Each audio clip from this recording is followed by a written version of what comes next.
भाई और बहनों और प्यारे मित्रों, आज के दिन एक बड़ी ही अभूतपूर्व श्रृंखला ग्रह ग्रह गायत्री ग्रह ग्रह यज्ञ और एक वृक्षारोपण की भारत ही नहीं बल्कि विश्वव्यापी श्रृंखला आज पूरे समुदाय के अंदर, गायत्री परिवार के समुदाय के अंदर हर जगह पर घटित हो रही है। और इस शुभ अवसर पर जब हम लोग अपने अपने घरों से इस कार्यक्रम का अंग बन रहे हैं, एक प्रश्न नैसर्गिक रूप से निकल कर के आता है कि ये जो अभियान है इसके पीछे हम लोग किस भाव के साथ जुड़ें। जब हम लोग हर घर तक गायत्री को लेकर के जाएं, हर घर तक यज्ञ को लेकर के जाएं, हर घर तक वृक्षारोपण के शुभ संकल्प को लेकर के जाएं, तो हमारे हृदय में भाव क्या होना चाहिए, उसके पीछे की सोच क्या होनी चाहिए। जो साधनात्मक पुरुषार्थ है और जो साधनात्मक संकल्प है जिसको कि हम पूरा करने का भाव रखते हैं, उसको पूरा करते समय में हमारे हृदय में प्रश्न क्या हो, भाव क्या हो, इस विषय पर थोड़ा चिंतन कर लेने की आवश्यकता है। जब हम लोग साधना के पथ पर थोड़ा आगे बढ़ते हैं, जो ग्रह ग्रह गायत्री और ग्रह ग्रह यज्ञ का संकल्प है, उसके पीछे का भाव यही है कि व्यक्तिगत दृष्टि से और सामाजिक दृष्टि से आदमी के अपने जीवन में और एक सामुदायिक जीवन में कुछ शुभ संकल्प घटित हों। तो जब हम लोग साधना के पथ पर आगे बढ़ने का प्रयत्न करते हैं, तो जितने भी गायत्री परिवार के सदस्य हैं या अन्य सभी जिस भी संगठन के सदस्य हैं, जो भी साधनात्मक भाव को लेकर के आगे बढ़ रहे हैं, यदि वो एकांत के क्षणों में अपने आप से एक प्रश्न पूछने की कोशिश करें और प्रश्न ये पूछें कि हमारे जीवन की मूल खोज क्या है, वो क्या तत्व है जिसका अन्वेषण हम लोग करना चाहते हैं, पाना क्या चाहते हैं हम जीवन में, हमारे जीवन की मूल अभिप्सा क्या है, हमारे हृदय की जो मूल पुकार है वो क्या है। तो यदि इन प्रश्नों का उत्तर हम लोग ढूंढने की कोशिश करें तो उत्तर निकल कर के आएगा कि खोज तो एक ही है, साधना। पहले दिन जब हम लोग गायत्री परिवार का सदस्य बने थे, चाहे यहाँ पर हम लोगों ने जन्म लिया या कि और संकल्प के तहत यहाँ खिंच करके आए, आप अपने आप से पूछ करके देखेंगे तो स्मरण आएगा कि हमारी जो मूल खोज थी, जिस चीज़ को लेकर के हम लोग गुरुदेव के साथ जुड़े, वो साधना थी। यदि युग ऋषि के साथ चलने का सौभाग्य मिलता है, इस युग के महानतम तपस्वी के साथ चलने का और उनके अभियान का अंग बनने का सुअवसर और सौभाग्य और सुयोग हम लोगों को मिलता है, तो उसके पीछे साधना के अतिरिक्त और पथ हो भी क्या सकता है। और जब हम साधना के पथ पर आगे बढ़ने का प्रयत्न करते हैं तो कुछ प्रश्न यूं ही निकल करके आते हैं कि कैसे करें, प्रक्रिया क्या हो, पद्धति क्या हो, भाव क्या हो। और वो प्रश्न इसलिए निकल करके आते हैं क्योंकि जो आंतरिक प्रगति है वो बाह्य प्रगति से थोड़ा भिन्न होती है। बाह्य जगत की जो प्रगति है, विकास है, उसके मानदंड हैं, उसके जो पैमाने हैं, उसके जो चरण हैं, उसके जो स्टेप्स हैं, वो बहुत हद तक एकदम स्पष्ट दिखाई पड़ते हैं। उसकी सीढ़ियाँ जो हैं वो बहुत स्पष्ट हम लोगों को दिखाई पड़ती हैं। आप बीए कर लें तो एमए का पथ खुल जाता है, कितने मार्क्स आए उससे तय हो जाता है कि आपको कौन से इंस्टीट्यूशन में दाखिला मिलेगा। आदमी असिस्टेंट प्रोफेसर हो तो एसोसिएट प्रोफेसर का रास्ता खुल जाता है, जूनियर इंजीनियर हो तो सीनियर इंजीनियर का खुल जाता है, जूनियर एडवोकेट हो तो सीनियर एडवोकेट का खुल जाता है। तो बाहर के जगत के जो पैमाने हैं और बाहर के जगत के जो चरण हैं, उनकी क्रमबद्धता, उनकी श्रृंखला बहुत स्पष्ट है, जबकि आंतरिक जगत में ऐसा कुछ नहीं घटता। हम यदि अच्छे इंसान बन जाएं तो कोई कन्वोकेशन की सेरेमनी हेल्ड नहीं होती जो हमें बताए कि साहब आपको डिग्री दी जाती है, आप अच्छे इंसान बन गए। और इस प्रगति के सही मानदंडों के अभाव में कभी कभी व्यक्ति के मन में स्वाभाविक रूप से प्रश्न निकल करके आते हैं कि हम लोग करें क्या।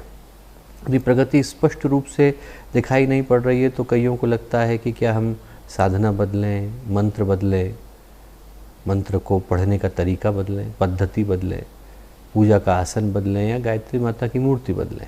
कईयों के मन में इस तरह के प्रश्न आते हैं और इन प्रश्नों का उठना स्वाभाविक है। पर जो सत्य है वो ये है दोस्तों कि यदि हम साधना के पथ पर सही दृष्टि से आगे बढ़ना चाहते हैं, जो ग्रह ग्रह गायत्री और ग्रह ग्रह यज्ञ का संकल्प है, साधना का संकल्प, 1 वर्षीय साधना का संकल्प है, इस साधना के पथ पर आगे बढ़ना चाहते हैं तो हमें अपने प्रश्न को बदलने की आवश्यकता है। बजाय ये सोचने के कि हम लोग क्या करें, ये सोचने की आवश्यकता है कि हम क्या बने। यदि हम कुछ बन जाते हैं तो जो भी हम करते हैं वो महत्वपूर्ण हो जाता है। प्लानिंग महत्वपूर्ण नहीं होती, पर प्लानिंग का एग्जीक्यूशन करने वाला महत्वपूर्ण होता है। जो व्यक्ति थेरेपी देता है वो थेरेपी से ज़्यादा महत्वपूर्ण हो जाता है। काम को करने वाला जो है वो उतना महत्वपूर्ण नहीं होता जितना उसको जीने वाला महत्वपूर्ण हो जाता है। जिन लोगों ने भी अपने नाम इतिहास के पृष्ठों में अंकित कराए हैं, उन लोगों ने अपने व्यक्तित्व को इस कदर आकर्षक बनाया कि जो महानता थी, जो उच्चता थी, वो अपने आप नैसर्गिक रूप से उनकी सहगामिनी होती चली गई। और वैसे भी कोरोना के समय में करोना से ज़्यादा तो बनोना महत्वपूर्ण हो जाता है कि आदमी कुछ करे, उससे ज़्यादा ये महत्वपूर्ण हो जाता है कि आदमी कुछ बने। गुरु अर्जुन देव का उदाहरण आप लोगों को स्मरण होगा कि गुरु रामदास के शिष्य हुआ करते थे और बर्तन मांजने का काम करते थे। मांजते मांजते उनने अपनी योग्यता इस कदर बना ली कि गुरु रामदास ने उन्हीं का चयन गुरु के पद के लिए किया। मोजार्ट की कहानी आपको याद होगी। मोजार्ट जो 4 साल के थे तो म्यूज़िक कंपोज करने लग गए। 12 साल के होते होते तक वो 10 सिम्फनियाँ लिख चुके थे। बड़े हुए तो एक सज्जन उनके पास पूछने के लिए आए और उनसे बोले कि साहब मैं सिम्फनी कैसे लिखूं, सिम्फनी का मतलब स्वर लिपि कैसे लिखूं। तो मोजार्ट बोले आप पहले किसी म्यूज़िक स्कूल में दाखिला लो, किसी अच्छे गुरु से शिक्षा ग्रहण करो, और जब एक दिन आपको कई दिन हो जाएंगे करते करते, संगीत सीखते सीखते 25-30 साल हो गए होंगे, तो हो सकता है कि आप एक सिम्फनी की रचना कर दो। और बोले आप तो 8 ही साल के थे जब आपने पहली सिम्फनी रच दी। उस व्यक्ति ने पूछा कि आपने तो 8 साल में सिम्फनी रच दी थी, फिर आप मुझे स्कूल जाने को क्यों बोल रहे हैं। तो मोजार्ट बोले पर मैं किसी के पास ये पूछने भी नहीं गया था कि सिम्फनी कैसे लिखी जाती है। आदमी यदि कुछ बन जाता है तो उसे पूछने की आवश्यकता नहीं रह जाती। एक वेदांत के अंदर कहानी आती है बड़े प्रसिद्ध विद्वान की। उनका एक शिष्य था। अनेकों लोग उनके पास आया करते थे कि साहब आपको हम गुरु बनाना चाहते हैं, आप मेरे को शिष्यत्व की दीक्षा दे दीजिए।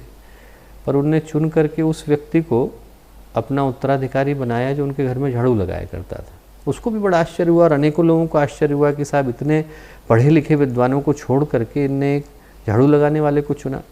और 20 साल के बाद वही बच्चा जो था वो बड़ा प्रसिद्ध वेदांत का विद्वान बना।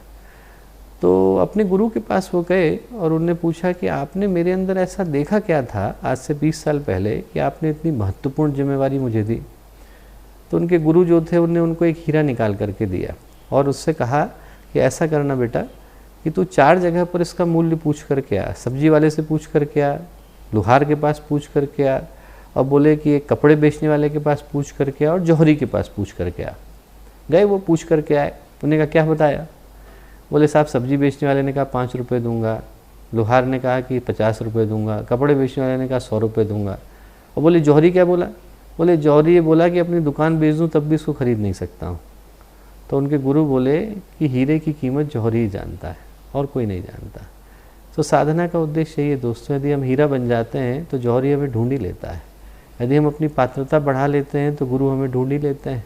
साधना का उद्देश्य मात्र इतना है कि हमारी क्वालिटी, हमारी पात्रता, हमारी गुणवत्ता के अंदर वृद्धि हो जाए। मात्र इतना उद्देश्य है कि जब व्यक्ति कच्चा है, अनगढ़ है, तो उसको सुगढ़ बनाने के लिए साधना की आवश्यकता होती है। धातुएं खदान से निकल करके आती हैं तो कच्ची होती हैं, पर जब वो पका दी जाती हैं तो उन्हीं का नाम सोना हो जाता है, उन्हीं का नाम फौलाद हो जाता है, उन्हीं का नाम इस्पात हो जाता है। आज साधना जब हम लोग करने के लिए बैठे हैं तो मन में भाव यही रहे कि यदि हम लोग कच्चे हैं तो मजबूत हो जाए, यदि हम लोग दूध हैं तो घी बन जाए, यदि हम कूड़ा हैं तो कंचन बन जाए, लोहा हैं तो फौलाद बन जाए, और यदि हमारे अंदर कहीं मानव होने की संभावना है तो माधव होने की संभावना में बदल जाए, नर हैं तो नारायण बन जाए, शिष्य हैं तो गुरु के अनुरूप बन जाए। आपको स्मरण होगा कि जब पूज्य गुरुदेव अज्ञातवास में गए अपना हिमालय की यात्रा पर, तो गुरुदेव ने हमारी वसीयत और विरासत में लिखा है कि चौथी बार जब गुरुदेव गए तो उनको मन में लगा कि इससे पहले की जो 3 यात्राएं हुई हैं उन तीनों ही यात्राओं में जब जब गुरुदेव को बुलाया गया तो उनका ट्रांसफ़र हुआ। पहली यात्रा के बाद गुरुदेव को अमलखेड़ा से आगरा बुला लिया गया, दूसरी के बाद आगरा से मथुरा बुला लिया गया, तीसरी बार मथुरा से हरिद्वार बुला लिया गया। तो गुरुदेव ने लिखा कि उनको लगा कि इस बार बुलाया जा रहा है तो शायद हरिद्वार से सीधे हिमालय बुलाया जाएगा। पर उनके गुरुदेव ने क्या कहा। उनके गुरुदेव ने कहा कि बेटा इस समय जो स्थूल जगत है वहाँ का जो वातावरण है, वहाँ का जो एटमॉस्फेयर है, जलवायु से लेकर हर चीज़ जो है वहाँ पर प्रदूषित हो गए और जो वातावरण है वो बुरी तरह से विकृत हो गया है। और यदि परिस्थितियाँ इसी तरह से चली तो दादा गुरु बोले कि महाविनाश की परिस्थितियाँ हैं, प्रलय की, कयामत की, डूम्सडे की परिस्थितियाँ हैं, और इनको बदलने के लिए उनने गुरुदेव से कहा कि आपको सूक्ष्मीकरण की साधना करनी पड़ेगी, 1 से 5 में बदलना पड़ेगा, 5 वीरभद्रों में बदलना पड़ेगा, 5 पांडवों में बदलना पड़ेगा। और उद्देश्य क्या था? जलवायु का संशोधन पहला, वातावरण का परिष्कार दूसरा, नवयुग के वापसी की तैयारी तीसरा, सारे महाविनाशों का निस्तारण चौथा, और देव मानवों को पैदा करना पांचवा। पांचों में से कोई छोटा काम है क्या? सारे के सारे बड़े काम है। वीरभद्र आते हैं तो छोटे काम नहीं करते। आप शिव पुराण पढ़ के देखिए, उसमें जब वीरभद्र आए और भगवान शिव ने अपने बाल को जमीन पर पटका और वीरभद्र उसमें से प्रकट हुए, तो उनने जितनी भी बातें पूछी वो सारी की सारी बड़ी ही थी। धरती को हिला दूँ, ब्रह्मांड को नष्ट कर दूँ, इसी तरह की बातें उनने कही। तो वीरभद्र जब आते हैं तो अपने कद के अनुरूप कार्य करते हैं। तो गुरुदेव ने भी जब उनके अंदर के वीरभद्र पैदा हुए तो सारे संकल्प बड़े ही लिए। इसीलिए आप वसीयत और विरासत जब पढ़ेंगे तो उसमें गुरुदेव ने यही लिखा है कि सारे के सारे विचारशीलों का, मूर्धन्यों का एक मत है कि दुनिया नष्ट होने जा रही है। और सिर्फ हमारे अकेले का, गुरुदेव ने लिखा, हमारे अकेले का मत ऐसा है कि इस उल्टे को हम उलट करके सीधा कर देंगे। विनाश की जो घटाएं हैं, एक दिन कहीं से तूफान आएगा और इनको उड़ा करके दूर ले जाएगा और इस अंधकार को चीर करके प्रकाश की किरण हम लोगों के सामने उपस्थित होगी। कौन बोल सकता है? वो बोल सकता है जिसने विश्व के भविष्य को अपने हाथों से लिखा हो, जिसके हस्ताक्षर से इस विश्व की भवितव्यता तय होती हो। ऐसे गुरु के दोस्तों हम लोग वंशज हैं, ऐसे गुरु के हम लोग अनुगामी हैं, ऐसे गुरु के हम लोग अंगअवयव हैं। और ऐसे समय में हमारी जिम्मेवारी महत्वपूर्ण हो जाती है। वैसे भी जब गुरुदेव कह कर के जाते हैं तो उसका अर्थ क्या निकलता है, ये पूछने वाले के हृदय के भाव पर निर्भर करता है। जब मंथन हुआ तो मंथन के बाद द शब्द निकल कर के आया तो सब ने अपनी अपनी भावना के अनुरूप उसका अर्थ लिया। जो दानव थे उनने सोचा कि द का मतलब है दमन, जो दैत्य थे उनको लगा कि दमन करना यही है, देवताओं को लगा कि द का अर्थ है दया करना, और इंसानों को लगा द का अर्थ है दान करना। तो हर व्यक्ति अपनी अपनी भावना के अनुरूप अर्थ लेता है और गुरुदेव स्पष्ट बता करके गए कि हम लोगों को करना क्या है। और अंतिम समय में वसीयत विरासत के अंतिम पृष्ठों में आप पढ़ें तो गुरुदेव ने 5 संकल्प दिलाए। उनमें से 2 संकल्प आज हम लोग यहाँ पर पूर्ण करने जा रहे हैं। 1 लाख घरों तक गायत्री को ले जाने का संकल्प और 1 लाख वृक्षों के आरोपण का संकल्प। ये दोनों संकल्प पूरा करते समय में भाव हमारा यही हो कि हम लोग साधना के पथ पर निरंतर आगे बढ़े, गुरुदेव के संकल्पों को, गुरुदेव के सूत्रों को ज़्यादा से ज़्यादा लोगों तक लेकर के जाएं।